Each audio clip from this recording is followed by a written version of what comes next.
दुनिया का साधारण काम करते करते इतनी ऊंची गति को प्राप्त हुए। ऐसे बहुत से संत हैं।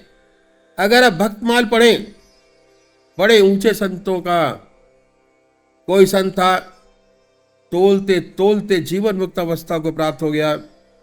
बच्चा आया तो कम नहीं तोलता, बड़ा आया तो कम नहीं तोलता। अगर आप संतों का इतिहास उठाकर देखें तो दुनिया के साधारण काम करते करते ऐसी ऊंची गति को प्राप्त हुए। सेना नाई का काम करता था, सोचा कि मैं सबके सिर का मैल निकालता हूँ, सबके सिर को साफ करता हूँ, बाल काट कर कर अपना सिर भी ठीक कर लूँ। अपने सिर में जो गंदगी है, देश द्वेष जलन, साफ कर लूँ।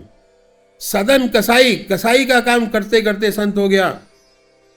गोरा कुमार बर्तन बनाते बनाते हंडिया ठोक ठोक कर बजाते इतना बड़ा संत हो गया कि अपनी थपकी से बताने लगा कि कच्चा या पक्का।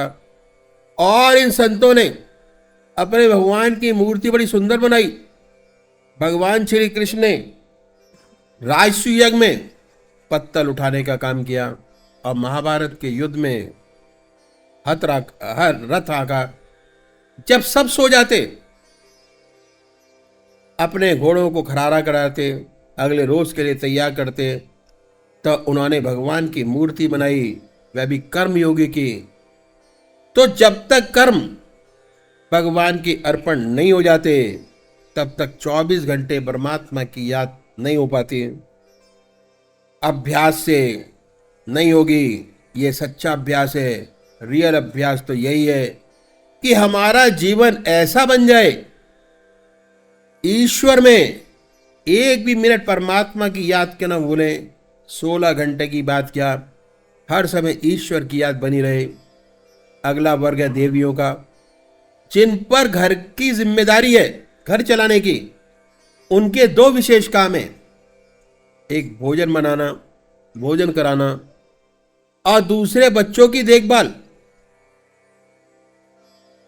पुराने जमाने हमारी माताएं जब भोजन बनाती थी तो बहुत से नियम निश्चित किए हुए थे। अगर नमक डालती तो बोलती सीताराम की रसोई, सीताराम यज्ञ होई। हम जो बना रहे यज्ञ के लिए बना रहे, इससे भगवान को नैवेद्य चढ़ाएंगे, सब लोग भगवान का प्रसाद पाएंगे। ऐसी सुंदर स्थिति में भोजन बनाती थी कि हम भगवान के लिए भोजन बना रहे हैं, ऐसा सुंदर धारण करके भोजन बनाती। पहले भगवान को नैवेद्य चढ़ाएंगे, अर्पण करेंगे, सब लोग भगवान का प्रसाद पाएंगे परमात्मा की गहरी याद में। और भोजन बनाने का काम बड़ा भारी असर पड़ता है। भोजन किन विचारों से बना हुआ है, किस भावना से खिलाया जा रहा है, इसका मन पर बड़ा भारी असर पड़ता है। क्रोध में भोजन कभी नहीं बनाना चाहिए। अगर गुस्सा आ रहा है तो भोजन बनाना बंद कर दीजिए, कोई नुकसान नहीं। शांत स्वभाव से भोजन बनाइए। यदि गुस्से में भोजन को बनाएंगे तो जो उस भोजन को पाएगा उसमें क्रोध पैदा होगा, कलह पैदा होगी। तो भोजन का काम बनाने का ईश्वर की याद में करिए, परमात्मा की याद में। भोजन तैयार हो जाए तो भगवान को भोग लगाइए, उसके बाद ईश्वर की याद में खिलाइए। ऐसे भोजन को जो पाएगा उसके हृदय में राम नाम अपने आप जागृत हो जाएगा। भोजन बनाने का कोई भी काम ऐसा नहीं है जो ईश्वर की याद में ना किया जा सकता हो। सब काम परमात्मा की याद में बड़े आराम से किया जा सकता है। दूसरा विशेष काम बच्चों को रखना। बच्चों को मारना नहीं चाहिए। जो बच्चों को सजा देते हैं, बहुत काम करते हैं, नहीं करना चाहिए। दूसरा बड़ा काम बच्चों को रखना। बच्चों को रखने का काम बड़ी जिम्मेदारी का है। अगर इसे शुरू से ध्यानपूर्वक नहीं किया जाता तो बच्चे ठीक नहीं रहते, बड़ी मुश्किल हो जाती है।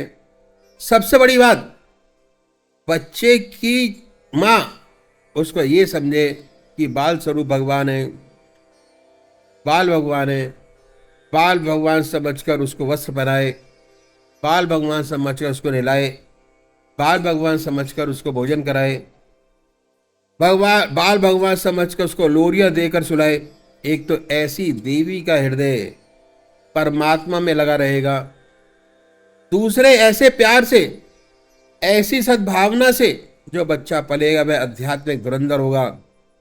जितने बड़े व्यक्ति हुए हम देखते हैं इतिहास में, कहते हैं उनकी माता को उनको बनाने में बड़ा हाथ रहा। ये बात सच है। जो संस्कार माँ बचपन में डाल देती है वह संस्कार अमिट होते हैं, हमेशा रहते हैं। छोटे बच्चे जो सत्संग में आते हैं वहाँ देखते हैं, घर में जाकर सब बच्चों को बैठाकर सत्संग कराते हैं। बैठो, सत्संग करो, आँख मीचो, भगवान का ध्यान करो। बच्चे छोटे प्रसाद के लिए अपने पापा को सत्संग में भेजते हैं कि जाइए प्रसाद लेके आइए। ऐसे बच्चों को रखेंगे, बहुत कल्याण होगा।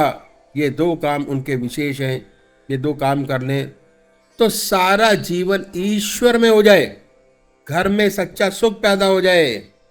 तीसरी बात क्या है कि अब हिंदुओं में पतिव्रत धर्म सबसे ऊंचा धर्म है और आज उससे हिंदू जाति कायम है और उनका सच्चा मंदिर उनका घर है। अगर घर में भी भगवान है, जहाँ ऐसा सुंदर विचार देवियों में है, वह घर स्वर्ग बन जाता है। सच्चा सुख उन घरों में होता है। सच्ची खुशहाली और पैसा दोनों अलग अलग चीज़ें हैं। ये ज़रूरी नहीं कि पैसा बहुत ज़्यादा हो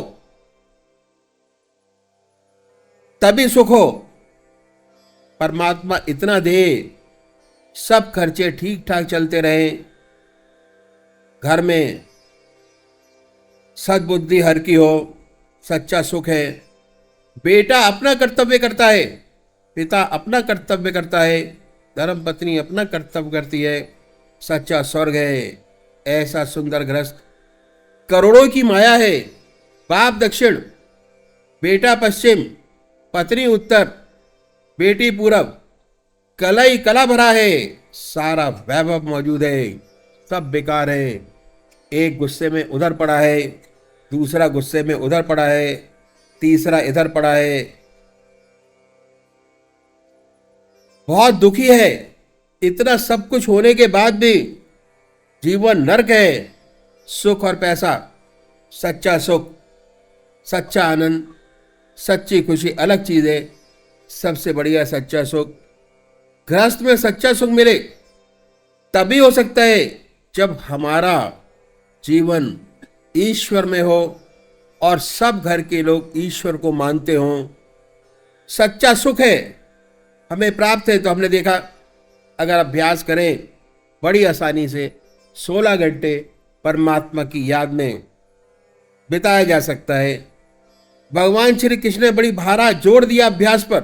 अभ्यास, आहार की शुद्धि, विहार की शुद्धि, अभ्यास और वैराग।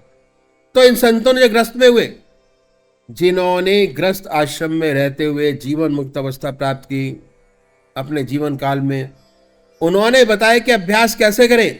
वह सेवक ने आपके सामने खोल कर रखा कि हम सब काम करते हुए, दुनिया के सारे काम जैसे आज कर रहे हैं वैसे करते हुए 16 घंटे अपने बना सकते हैं। जब 16 घंटे बन गए, बहुत सुंदर स्थिति हो गई, काम बन गया बहुत आराम से। 16 घंटे आपके हो गए, 24 में से 16 घंटे आपने परमात्मा की याद अपने बनाए और बहुत सुंदर काम हो गया। काम क्या बन गया? उलटधार हो गई। लिखा है कि जब तक उलटधार नहीं होती तब तक परमात्मा नहीं मिलता। 16 घंटे प्राप्त हो जाते तो उलटधार हो गई। शास्त्रों में लिखा है जब तक उलटधार नहीं होती परमात्मा नहीं मिलता। ये 16 घंटे ईश्वर की याद उलटधार है। कैसे है सोचिए।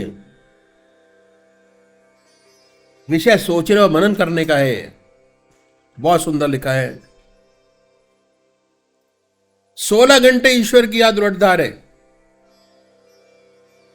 हम आधा घंटा सुबह पूजा करते हैं, आधा घंटा सायंकाल पूजा करते हैं, 24 घंटे में से 1 घंटा परमात्मा की याद, 23 घंटे दुनिया की याद। 1 घंटा परमात्मा की याद, 23 घंटे दुनिया की याद।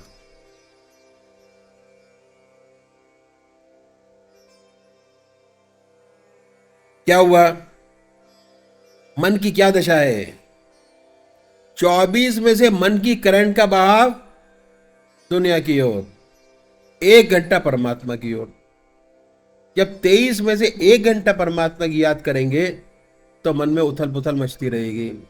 जैसे ही सुबह पूजा करने बैठेंगे, दुनिया के ऐसे विचार आपको घेरेंगे माया के कि कहेंगे उठो जल्दी,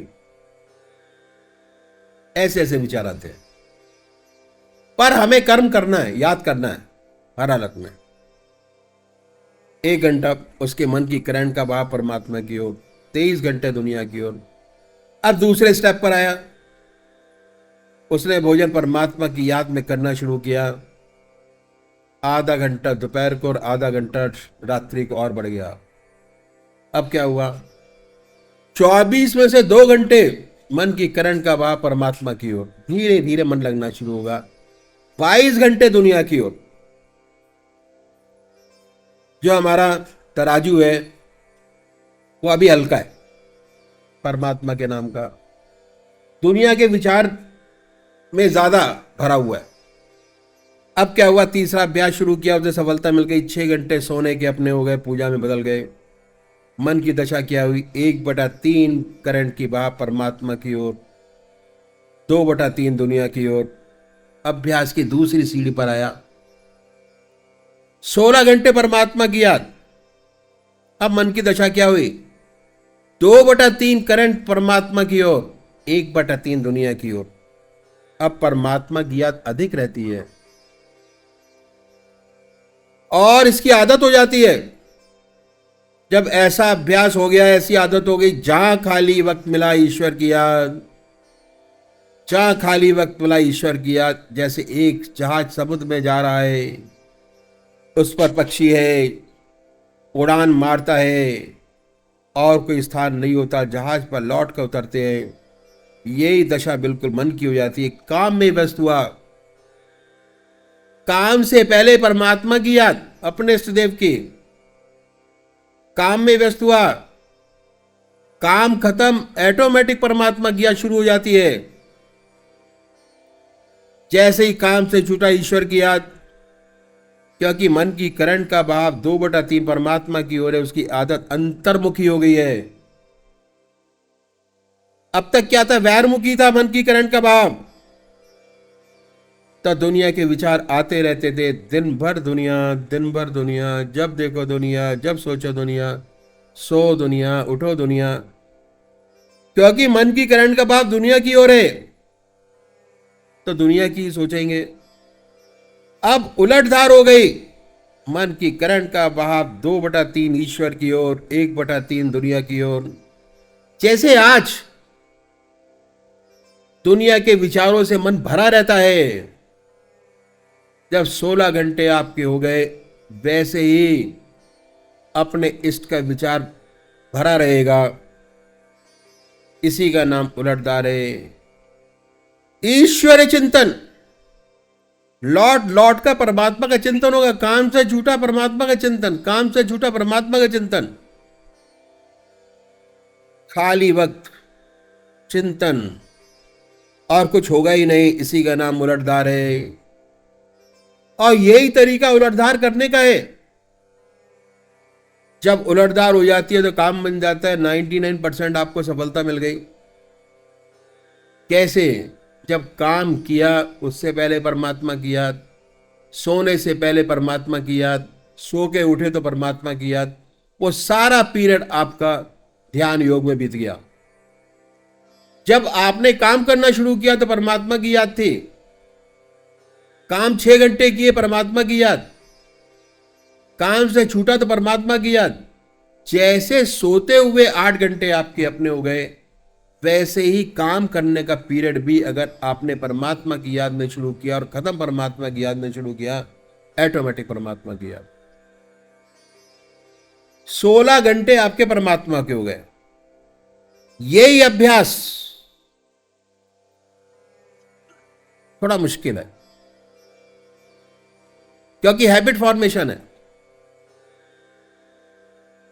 जैसे जैसे आदत बनती चली जाएगी वैसे वैसे आपका समय परमात्मा की याद में बीतना शुरू हो जाएगा। जिसने इस अभ्यास कर लिया उसको सफलता प्राप्त हो गई। 10% बाकी रह जाता है। वो अभ्यास बहुत आसान है, मुश्किल नहीं। ये है तरीका।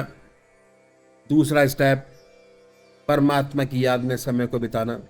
ग्रहण करो, ग्रहण करो, है आज सुना ये मन का आंगन, पवित्र अपने चरण धरो, चरण धरो। स्वागत करते हैं हम आपका, तुम ही हो अतिथि पूज्य हमारे, तुम ही हो पहुना आज हमारे, तुम ही हो अतिथि पूज्य हमारे, तुम ही हो पहुना आज हमारे। पूज्य आप है, दीप है, अभिनंदन ये ग्रहण करो, ग्रहण करो।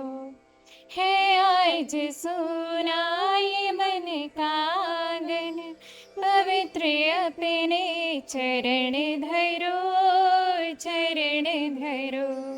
स्वागत करते हैं हम आपका, हुआ आगमन द्वार हमारे, हाथ जोड़ स्वागत सब करते। हुआ आगमन द्वार हमारे, हाथ जोड़ स्वागत सब करते। समझा हमको आपने अपना, सत सत वंदन ग्रहण करो, ग्रहण करो। है आज सुना ये मन का आंगन, पवित्र अपने चरण धरो, चरण धरो। स्वागत करते हैं हम आपका, स्वागत वंदन ग्रहण करो, ग्रहण करो, ग्रहण करो, ग्रहण करो, ग्रहण करो, ग्रहण करो। मास्टर सर को मैं धन्यवाद करती हूँ कि वो यहाँ सत्संग जो ऑर्गेनाइज कराया वो उसमें उन्होंने बुलाया और यहाँ आने का उनको मौका मिला। इतना अच्छा जो साथ और जो विचार हमने देखे बहुत ही पॉजिटिव और एनर्जेटिक लगा। और सबसे अच्छा ये जो अखिल भारतीय सत्संग में जो डिवाइन साइंस का जो ये लॉजिक है कि कैसे आप 24 घंटे अपना काम करते हुए भी अपने इष्ट को याद करके उस डिवाइन एनर्जी को ले सकते हैं और अपना काम कर सकते हैं, किस तरीके से आप मेडिटेशन कर सकते हैं, ये यूथ के लिए बहुत ही पॉजिटिव और प्रोडक्टिव लगा और बहुत इजी भी है। बस थोड़ा सा डेडिकेशन और ध्यान की जरूरत है, जो कि आपने मार्ग प्रशस्त किया है उसके लिए आपको धन्यवाद जी के सर।